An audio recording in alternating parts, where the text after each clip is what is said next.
Interesting times. Today's stories. 4 dead, 3 missing after Myanmar dam overflow. Australia unveils starfish-killing robot to protect barrier reef. Coca-Cola buys coffee chain Costa for $5.1 billion. Trudeau will only sign NAFTA deal that's good for Canada. Court blocks construction of Canada pipeline to Pacific. Dominican Republic names ambassador to China. Plus, the Richmond night market heats up the summer in Vancouver. This is Eagle News Canada, bringing you stories from around the globe. I am Cara Cabusao.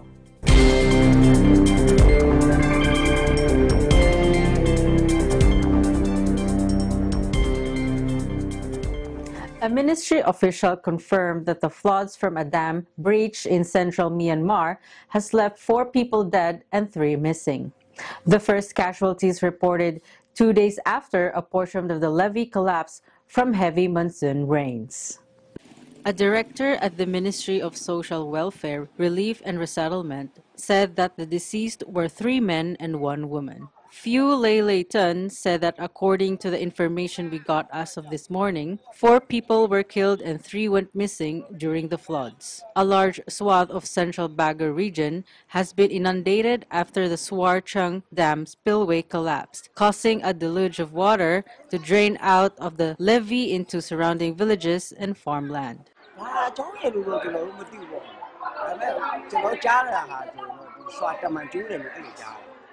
The intense flood waters devastated the rural Fatland region, where more than 60,000 people reside primarily in easily damaged bamboo and wooden houses.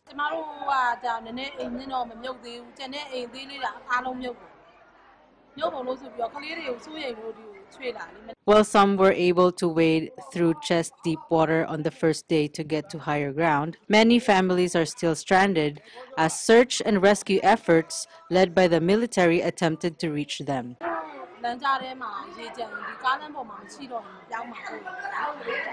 Phew Lei Tun confirmed that more than 36,000 people were displaced and residing in 68 temporary shelter camps set up in monasteries on higher ground. This dam breach comes just weeks after a Laos dam collapse, causing at least 35 people to be killed while scores remain missing. Southeast Asia's monsoon season often brings heavy rains to the region, causing widespread flash floods in Myanmar that recently forced 150,000 people to flee their homes. A robot submarine able to hunt and kill the predatory crown of thorns starfish devastating the Great Barrier Reef was unveiled by Australian researchers. Scientists at Queensland University of Technology, or QUT, said the robot, named the RangerBot, and developed with a grant from Google, would serve as a robo-reef protector for the vast World Heritage Site of Australia's northeastern coast. The RangerBot has an 8-hour battery life and computer vision capabilities, allowing it to monitor and map reef areas at scales not previously possible. Matthew Dunbabin, the QUT professor who unveiled the submarine, said that the RangerBot is the world's first underwater robotic system designed specifically for coral reef environments, using only robot vision for real-time navigation, obstacle avoidance, and complex science missions. The multi-function ocean drone can monitor a wide range of issues facing coral reefs, including coral bleaching, water quality, pest species, pollution, and siltation. Software will also enable the bot to detect crown of thorns starfish, which eat coral, and instigate an injection which is fatal to the predators, he said, adding to the injection is harmless for other reef creatures. The starfish have proliferated in recent times due to pollution and agricultural runoff. The Great Barrier Reef, about the size of Japan or Italy, is reeling from 2 straight years of bleaching as sea temperatures rise because of climate change. Experts have warned that 2,300 kilometers or 1,400 miles long area could have suffered irreparable damage due to the combined effects of bleaching, damage from agricultural runoff, and the impact of the crown of thorns starfish. Coca-Cola said it had agreed to buy international coffee chain Costa from its UK owner Whitbread in a deal that gives the beverages behemoth its first global coffee brand. Coca-Cola Chief Executive James Quincy said that in a joint statement that hot beverages is one of the few remaining segments of the total beverage landscape where Coca-Cola does not have a global brand. Costa gives access to this market through a strong coffee platform. The deal for £3.9 billion, or $5.1 billion, comes as a consumer demand for conventional carbonated drinks shrinks in the U.S. and other markets owing to health and obesity concerns. Earlier in August, Coca-Cola's arch-rival PepsiCo struck a deal to buy Israeli company SodaStream for $3.2 billion in a pitch to consumers concerned about mounting waste from soda cans and plastics in landfills worldwide. SodaStream makes machines that carbonate home tap water. Coca-Cola's purchase adds to its Georgia coffee brand in Japan and the U.S. Group's coffee products in other countries. Costa also provides Coca-Cola with strong expertise across the coffee supply chain, including sourcing, vending, and distribution. Coca-Cola hopes to close the deal in the first half of next year, subject to shareholder and regulatory approvals. The announcement comes 3 days after Nespresso maker Nestlé said it sealed a deal to market the products of US against giant Starbucks around the world, outside of its cafes. Following pressure from activist shareholders, Whitbread revealed in April that it would spin off Costa, leaving it to concentrate on its hotel chain, Premier Inn. Whitbread was forced to act after U.S. group Elliott became its biggest shareholder with a 6% stake. Up next, Trudeau will only sign NAFTA deal that's good for Canada. Court blocks construction of Canada pipeline to Pacific. Dominican Republic names ambassador to China. Eagle News Canada will return in a moment.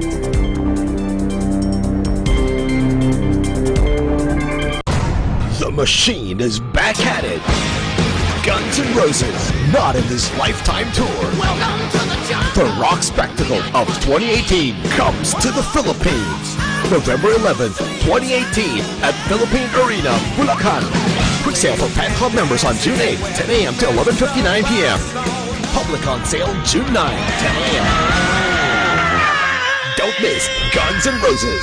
Brought to you by MMI Live and Prestige Worldwide.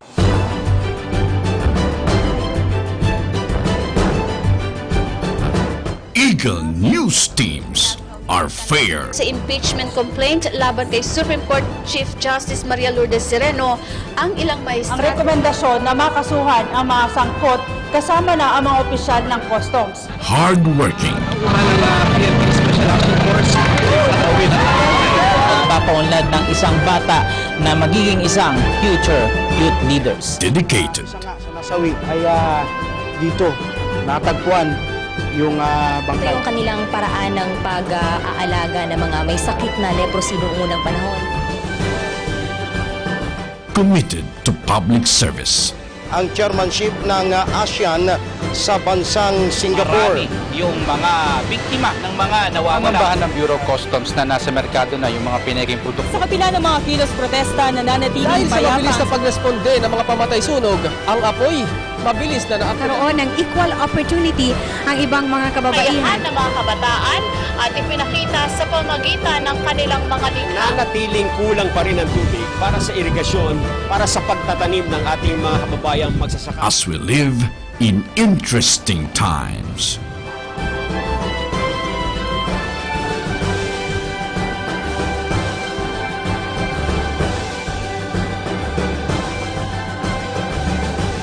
Agila Balita, Lunes hanggang Biyernes, alas 7:30 hanggang alas 8 ng umaga.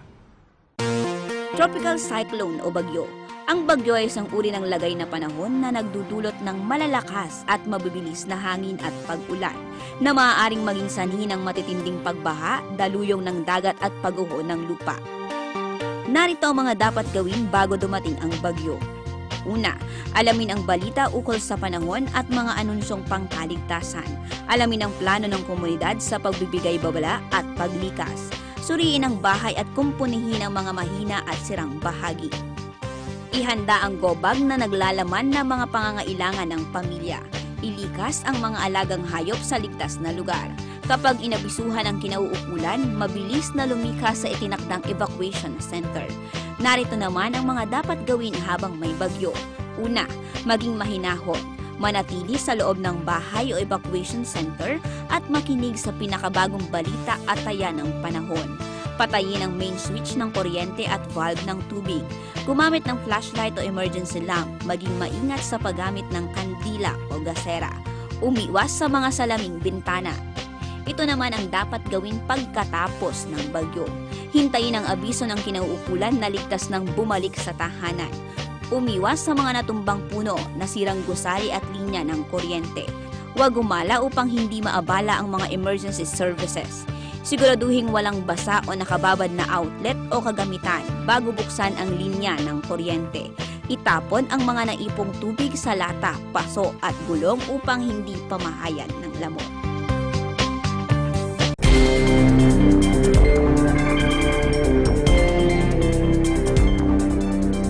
Welcome back. You are watching Eagle News Canada. Canadian Prime Minister Justin Trudeau said he would sign a revamped continental trade agreement that is good for Canada after the United States and Mexico hammered out their differences to reach a tentative accord. Nous sommes présentement dans le processus de renégociation de l'alénan avec nos voisins du Sud, ça vous ne saviez peut-être pas là, mais... et nous sommes déterminés à conclure un accord équitable pour toutes les parties concernées. Un accord moderne, à l'image de nos valeurs et à la hauteur de nos ambitions, qui profitera non seulement aux entreprises de chez nous, mais aussi aux travailleurs de la classe moyenne. Nous allons travailler de bonne foi, de façon constructive, présente, mais nous n'allons signer qu'un accord qui est bon pour le Canada, bon pour les Canadiens de la classe moyenne. He heralded very positive progress on auto trade provisions reached by the U.S. and Mexico, but flatly rejected U.S. demands to dismantle or greatly open up the access to Canada's supply-managed dairy market in a revamped North American Free Trade Agreement, or NAFTA. The Canadian government effectively sets production quotas and the price of milk, which ends up costing consumers a bit more but provides farmers with a stable income. The system has been in place since the 1970s and has survived several attempts to undo it, as well as the prohibitive tariffs that limit foreign imports. My position on defending supply management has not changed. We will defend supply management. We have been encouraged by the progress made by our NAFTA partners over the past weeks. This was an important step to moving forward on renegotiating and improving NAFTA.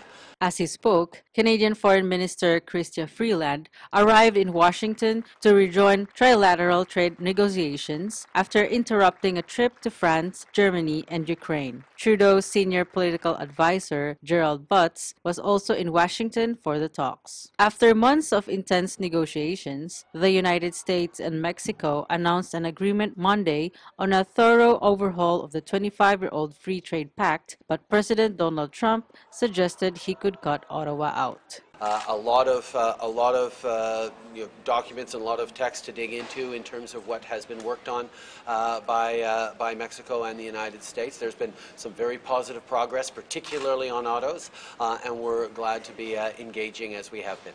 Mexico's President Enrique Peña Nieto and President-elect Andrés Manuel López Obrador both said NAFTA should remain a trilateral pact. A Canadian court quashed the government's approval of the Trans Mountain Pipeline to Pacific, siding with Indigenous people worried that increased tanker traffic will harm whales along the coast. In its decision, the Federal Court of Appeals said Ottawa, which reached a deal in May to buy the pipeline from Kinder Morgan for $4.5 billion Canadian dollars, must take a second look at the project, taking greater care to consult with Indigenous tribes and consider marine traffic impacts. The NAFTA negotiation is, as I think you all know, an extremely important negotiation for Canada. And we are focusing on getting a good deal for Canada, a win-win-win outcome for the long term. We have our eyes resolutely on that prize, and we are not focusing on or responding to any other factors. The pipeline was to move 890,000 barrels of oil a day from landlocked Alberta province to the Pacific coast for export overseas, replacing a smaller crumbling conduit built in 1953. The project aimed to help ease Canada's reliance on the U.S. market and get a better price for its crude oil.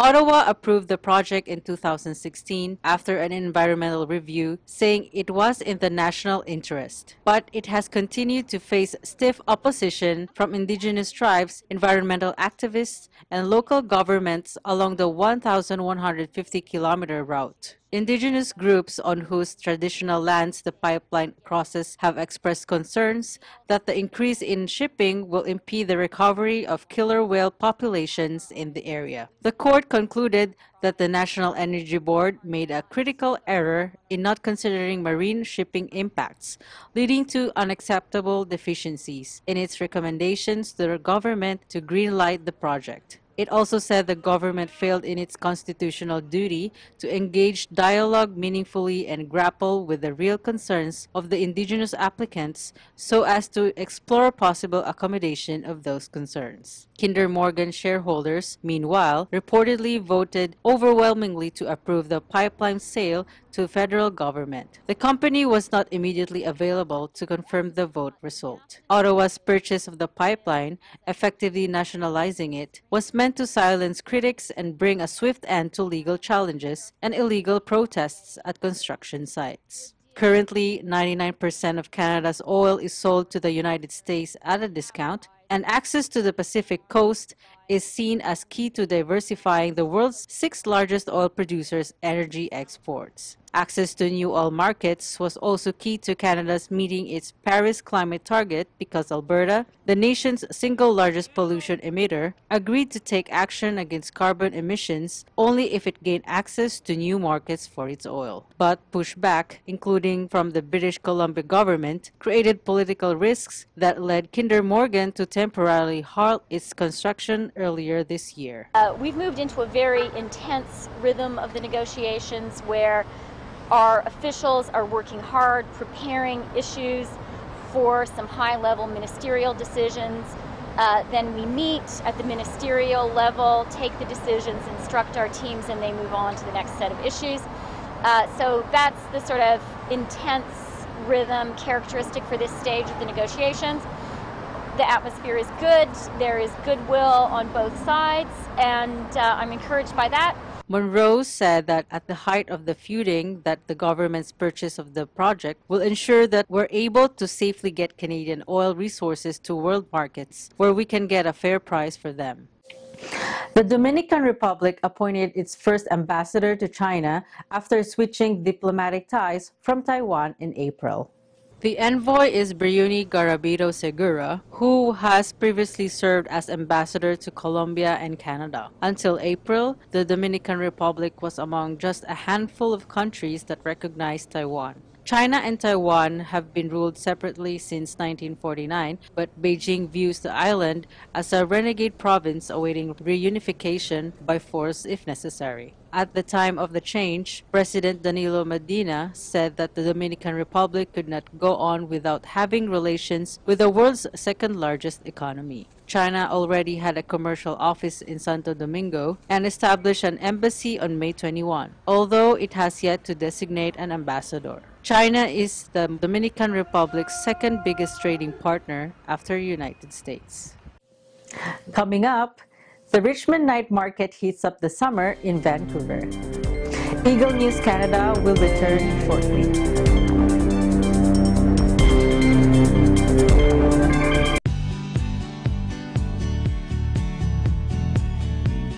I am here right now at Spanish Banks, one of Vancouver's popular beaches, where you get a great view of the Vancouver skyline and the North Shore Mountains. Make sure you tune into Digital Nest every Tuesday and Thursday. I am Lil Kino, your EBC Canada correspondent, and I am 1 with 25.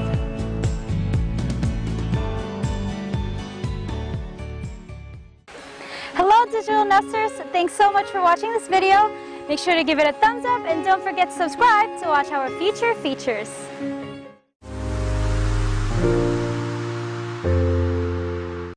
as Eagle Broadcasting Corporation marks its 50th year. It is conducting several activities under the theme EBC Cares, enabling a better community. Health and nutrition are key factors on child's learning and well-being. EBC's feeding program encourages the community to combat malnutrition among children and ensure them a healthy future. EBC's cleanup drive and citronella planting hopes to help the community in caring for environment and preventing diseases such as dengue.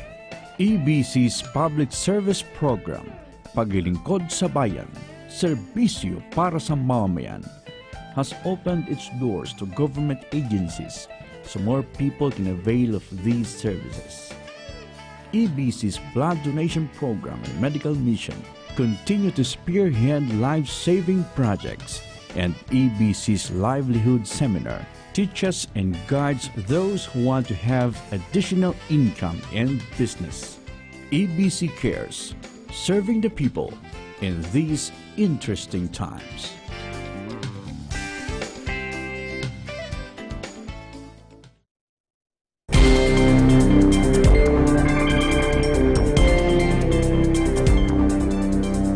This is Eagle News Canada. I am Cara Cabusao. Eagle News correspondents Archie Rose, Estella Dominic, and Elise Danielle show us around the Richmond Night Market, dubbed as the largest of its kind in North America, where hundreds of street-style eats await an adventurous palate. Take a look. Hi, I'm Archie Rose, and we are here with our guest correspondents, Estella and Elise. When in Vancouver, one of the top things to visit is the Richmond Night Market, featuring dozens of stalls that offer international cuisine and diverse products. We're in for a long night. Join us as we explore this must-experience attraction.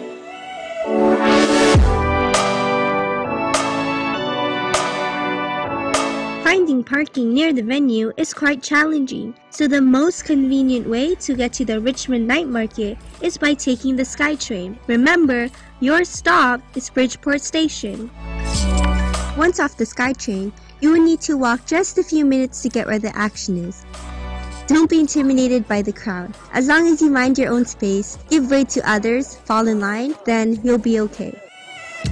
Once you get used to the overwhelming crowd, don't worry, it will only take a minute. It's time to get down to business. Food.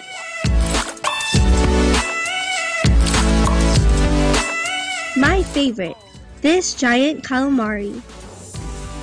These takoyakis are palate pleasers as well, rich and tasty. The Rotato Hurricane potato seems to be a crowd favorite, and maybe it has become mine too.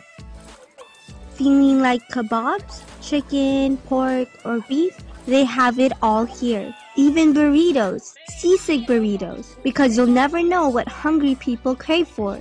How do I feed a lot of people? When they're hungry, and I make the burrito for them. Our signature dish is our #1 pork sisig, which is, it has the calamansi, the lemon, and it has all the good stuff. These hot fish balls are spicy hot. So you try get down with this fancy watermelon juice, served fresh, and it's rind. Then follow it up with these mocha and chocolate covered strawberries. This foodie haven is dubbed as the largest Asian night market in North America. With dozens of food vendors serving hundreds of street-style eats, no wonder summer nights spent here are undeniably satisfying. It's like touring the globe without leaving the city. I like it here because it's culturally diverse and it's like you're eating around the world in one place. My favorite here at the night market is the dim sum.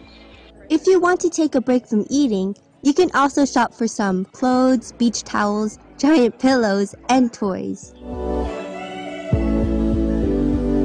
But before you call it a night, you gotta make room for dessert. This mango mochi ice cream is something you want to eat over and over and over again.